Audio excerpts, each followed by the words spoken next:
Hi, I'm Andy Warner, and this is our East Tennessee, and today I'm here with Cassie Kitzmiller. That's correct. And we just met. We're here at the Kingsport Farmers Market, and Cassie kind of fits the definition of a multi-potentialite. As we're talking, she's an entrepreneur, she's an author, she's a mom, she's got a table set up here with all sorts of delicious-looking baked goods, blueberries, eggs. So Cassie, thanks for joining us today. Thanks for having me. It's a lot of fun meeting you guys. Good deal. So what part of East Tennessee do you live in? So we live in Kingsport, Okay. but we've got the Tri-Cities covered. We've got a shop in Jonesborough, and we're running around all the time. Okay. So tell me a little bit about your shop. What is your shop? Yeah, so I am the owner of Noel Company in downtown Jonesborough, the oldest town in Tennessee. And we have been in downtown for over 9 years now and in business for over 20.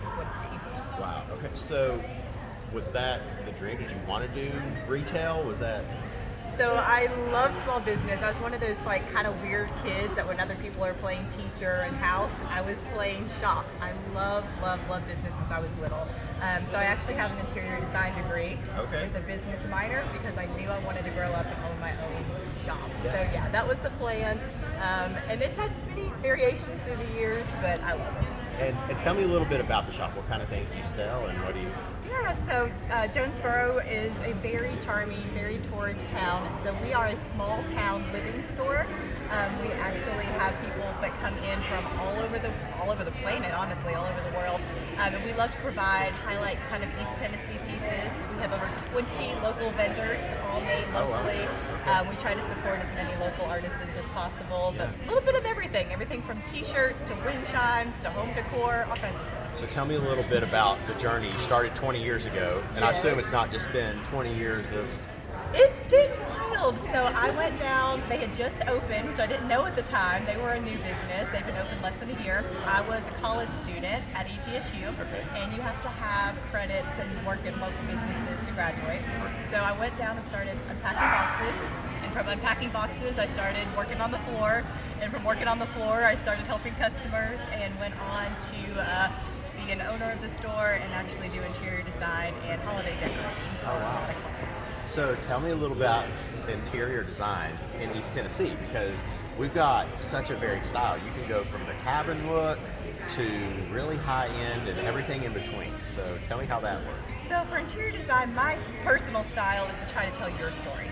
I believe if you can walk into a room and tell it was styled by me, I haven't done my job. I want it to be your story. I want it to be your look. And we do everything from very, very rustic, kind of what I call like grand chic, which I love, all the way to your higher end, more Appalachian kind of, the new looks that are coming in, and everything in between. There's definitely not just one style around here, but I will say that a lot of people really like to use local pieces, things that are crafted locally or made, as local as possible. Well, and we talked with the Home Builders Association, and one of the things, the unique with the building codes are lax sometimes of them. Surely not. You can end up with $1 million home next to a little starter house, and so you've got such a very.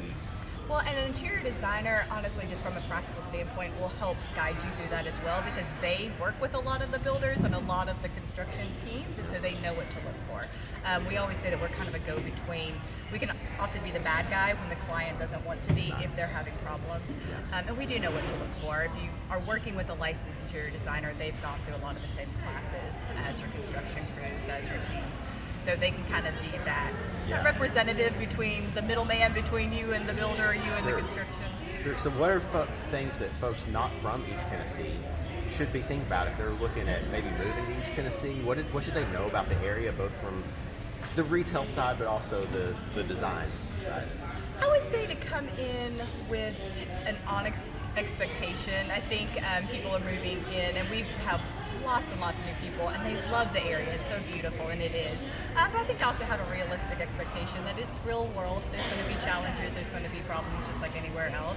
And just to be respectful of the local area.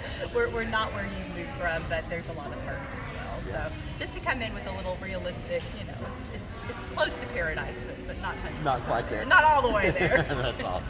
And tell me, just as we wrap up, a little bit about the table and what you're doing here at the Farmers Market. Yeah, absolutely. So our booth here at the Farmers Market is to help my young kids who saw the camera and took off, but to help my boys learn the value of entrepreneurship. So They help me quite a bit. My youngest feeds the chickens. He made the Rice Krispie treats today. He also inspired my first children's book with his little sneezes. But we do a little bit of everything. We're a small homestead. We do fresh made jams. We have great locally made products. And we really just enjoy coming down here and chatting with people and having a good time. Well, Cassie, thanks for your time today. It's been great to meet you. It was wonderful to meet you all as well. Take care.